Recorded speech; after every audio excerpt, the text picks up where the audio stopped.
Yo, what's up, boys? whofishy here. I'm just gonna walk you guys through some of our scrim games, some of the great mid games we had, and some of the errors end game that we made that didn't get us to a top 3 situation or even a top 2 or a win. And yeah, we're just gonna hop into the games right now. All right, boys. So to hop into this game, we land Coliseum. So basically, we just take this whole thing, kind of take some of the stuff around it. So that's pretty much our early game. We basically try to condense all their heals pretty quick, and I use hop rocks to get around here quick. A lot of times I'm just trying to farm extra metal and stuff just for my teammates so I can get some metal at the end. But that's pretty much all of our early game. Alright, so coming in here, we decided to box up just on tilted on the tower because it's pretty elevated. It's second or first zone, so there's no real point in getting in any further. Like, we don't really gain anything from that, to be honest, in this meta. So we basically just box here, look for some tags. I think we get one snipe maybe. We definitely get a couple AR tags, so we have like at this point like 150 damage probably, which is not enough in really stacked games for Surge, but it's a decent amount just to start with. Alright, so then we're starting to move. We take these hop rocks, and you notice the time on zone, about 30 seconds left, so I don't want to be too far behind, but I don't want to be too far ahead, because then we're just going to get stuck with everyone trying to get the Slurpee. So on this zone specifically, I usually try to aim for somewhere right where my cursor is, right here, because usually there's a team posted up on Logjam, and usually there's a team posted up on Slurpee, so they kind of condition people to like go around the sides and really veer away. And like the Slurpee team makes people go this way and all the way around that side. But what I try to do is I try to get in a little bit late on edge here, just because usually this is really free. So you guys will see this play out. I think after our hop rock, we hop in this truck. Yeah, we hop in this truck. It only has a little bit of fuel left, but that's fine. You can see everyone rotating, and they're kind of just forced away by the teams that are boxed up. So basically we see these kids fighting on edge here, and we're 12 below, right? We only got 150, which is fine. Like, usually there's kids like, since there's 81 up, usually there's kids just fighting around edge, which is why I like to get in on edge. So we see these kids fighting, so we pull up, a little bit of a base, and we run triple snipe, so I get a nice headshot snipe here. That was pretty great. I don't know if we got the full kill. I don't think we got the full kill, but I got some decent damage with it. That was definitely my bad. I should have instantly sprayed it. But you see, we're 361 above after that because we fried the other kid too. So just boxing near a bunch of these clusters.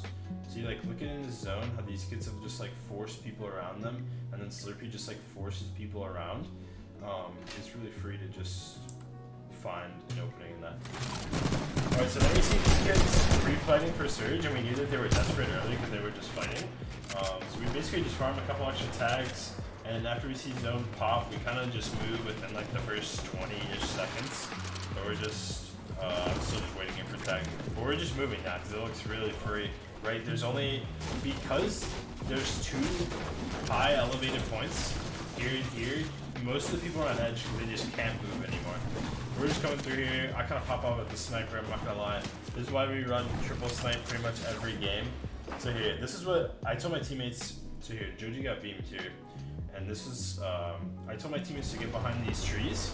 So when you guys are rotating, always try to use like LOS and stuff like that, where people can't see you behind just natural terrain. So I was just trying to get this brick and shit. And then Joji kind of gets beamed here. If we get behind this, they can't really see us that well, and it's much harder to get tags. So when Jody was rotating there, he didn't build like really quickly. So he just gets double tagged right there because we were just not behind the build set, which is a small little error, but it's always good to learn from. That you just need to use LOS like this because they can pretty much see him like clearly. And then if you look at me, I just get up to here, wait for my teammates to shield up. These kids like stopped right here, so I was just vibing. So I'm just chilling here, and then I kind of pop out with the sniper, hit one snipe there, hit another snipe there. So far I've done 500 with my snipe, I believe. I think like I hit a headshot snipe, and then I hit 2 bodies, so it's about 500. and then plus my teammates' AR tags, so we're about like 200-ish above, which will probably turn into like 500 above. Alright, so we're getting tagged up a little here. There's this kid in the bush, and I just decided to stop for now since there's so many kids rotating. And I just decided to go in once they sort of build us off. And when I'm looking at this zone, it's basically a full water zone. And I know we can't get over here on land. Like, this would probably be the best spot. But I know we're just going to have to get like above or near a team in force zone. So that's pretty much what we do. I think we stop here for the most part. We kind of just run it in. And then I just build this like a nice metal base where we can't really get focused. And then we're just looking to hold back. Alright, so we see fourth top, and it's basically a full water zone. If you look at it, it's like all water. So the first team that gets out here is basically just going to get sprayed. And these kids on height were getting sprayed too, because everyone's kind of green fighting for surge.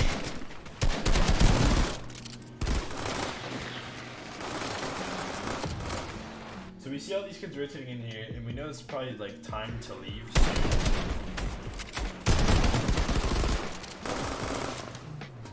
So we basically wait for these kids to make this massive chart, and we kind of just get in above them. If you see, we just free bouncer rotated it. Bouncing is like, it's just so easy to do, and there's a big base like right in front of you to connect to. But if you notice at how I put us here, so this is our bouncer. We hit it right here, right? We're one layer above them, which is like not a spot I really like to be in. So I usually tend to go up one layer and just spend the mats just so we don't die. Like, that's just always what you want to be doing. You always want to spend mats just so after we spend these mats, Judy calls it we can look down. Somebody is rezzing. So we look down for moving surge. Even though this game, I didn't even think it came to moving surge just because of how dead it was. We called it someone was rezzing down here.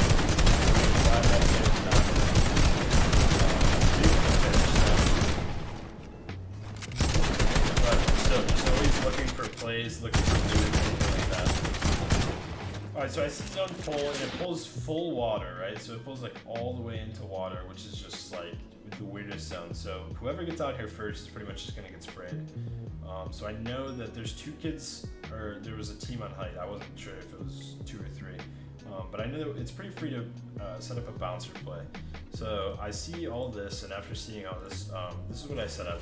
So a lot of the times, communicating with your teammates is the best way to set up these plays. So this is what I told them. I told them there's a team on height, there's teams below us, and we're gonna bouncer in once, and then probably bouncer in again, or just follow a path. So essentially, I'm calling these plays like very detailed. So I tell them that I'm going to place a bouncer on the wall over here, right? And I'm going to edit the floor 3 tiles and then leave this one.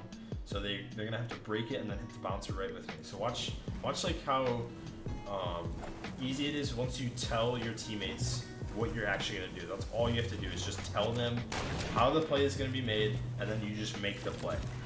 And make sure they both understand it. So Jody and Tab were just commenting who's gonna pick, because it's full built metal, so you have to like pickaxe it twice. So what they do is they just, one of them pickaxe it, and then the other one shoots it with their AR, and it's so free to just easy bounce or rotate with your teammates. See, they break it, and then we're free in, and this is where we land, right? So we're not all the way in zone, we're halfway in, about. And then I just decided to box here because it's gonna be safe with everyone rotating through the water. And then I hit another bouncer. I decided to go for some damage on this kid, and then we just box here and just get all the way up. So you watch my teammates, and they're really good at just following everything that I do, and I'm really good at leading them through every part of the way and telling them what we're gonna do. So before that rotate, like I basically just told them exactly what we're gonna do, and then we executed it perfectly because everyone's on the same page. Alright, so we know this is a water zone, so basically what we're doing here is just hard holding back, waiting for everyone to rotate in. I build this in all the way, just because I want to get in zone fully before we start holding. So what we do here is just look down, just give you like a free card. Just look down because we have a harpoon, and we're basically just drawing.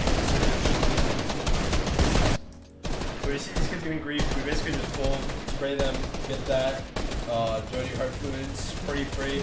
It's free to get loot like this on half when you're elevated and there's nothing below you. So it's pretty much just 3 full bodies of loot. Alright, so after we're done with all that, I basically just tell my teammates we have first moving. What we're gonna do right here is just essentially just run it. There's no one around, like literally no one is looking at us or paying any attention. So then I start turning from here because there's kids on our side.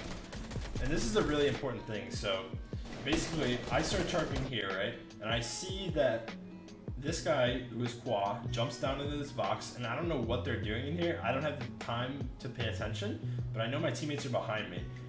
So basically when you're stair tarping like this, it's really easy for them to get boxed. So what I do here, watch what I do here. When you're tarping like this, what I see a lot of amateur players do is they just keep tarping and don't place or piece control any walls. So literally all you have to do to save your teammates here from getting boxed and 2 of them dying, you place this wall and then just edit it and keep going, right? Because then now I know we're free. I see no one else on our layer. Like we're chilling. We actually get this zone. This is like a perfect zone for us. Second moving pulled straight through. But right here is where we're looking. We're always looking for kills and stuff, right? So when we see 2, 3 people run out of zone like low, we know that it's just gonna be a free kill. So we literally look here, get that, I get that kill. We kill 1 more, I believe. Yeah, I killed that kid too. I killed Knight and AV, and then we get the loot on Acorn. And we're basically, I'm looking ahead. I let my teammates go get the loot, and I'm looking ahead for our next rotate. So I'm going straight through our old tarp. It pulls all the way through. I heard kids over here, so I was just looking for a free kill where it's pretty much easy just to sneak attack and jump in someone's box. Alright, so here there's a lot of old builds, and I was looking to layer change here, but to be honest, it really just wasn't worth it. So I went through these old builds. I told my teammates to stay on me. Whenever you're going through old builds, you want your teammates right on your back, just because it gets really messy if they're not. So I tell my teammates just stay on me. I'm going through this whole metal tarp that I just found, and we just saved probably 500 mats there at least through hards. So I just want to keep claiming in. This is what you want to do. You want to overextend into zone and just keep going because it may pull and then you're just in the best spot. So here it does pull through. So I see this old tarp. We're still going to keep running. And then I'm just taking over from here. It's just a free tarp. All we got to do is watch our bottoms and all the old builds. So from here on, we're pretty much just chilling hard. So at this point in the game, anyone who's here, a full trio left is at a huge advantage, right? Here's another thing that a lot of amateur players don't do. So basically, I'm tarping next to a team, right? I'm 1 above low, they're 2 above low. I'm tarping next to Illis and Riversend, and they're constantly claiming in front, right? And I don't want them to cut us off and go for a double edit play. So what I do is I tank zone, I grab those 2 double edits, and then I go in front, because I know I have bandages. I can just pop 2 bandages, like it really doesn't matter. So I'm just constantly claiming in front. I ask for hards, and then I get more in front, and we're all the way in zone here, literally center of the zone before last, right? So this is the best spot that we can be in. We have stuff for heal off. We just kind of made some mistakes near the end here. So I tell my teammates to just come through our whole tarp basically, and it's pretty much free. But you'll see right here, this is like where I pretty much just lagged out. Like I spiked up to 300 ping, so I gotta just glitch down in the box, Jody dies. And I'm not sure, Tab said the heals, but then there's a full trio literally just in our old tarp, so yeah, it's just kind of GG's from there. So up to this point, we basically played the game perfectly. We just made a couple mistakes in the end game. Thanks boys, thank you guys for watching and supporting me. Appreciate you. Peace.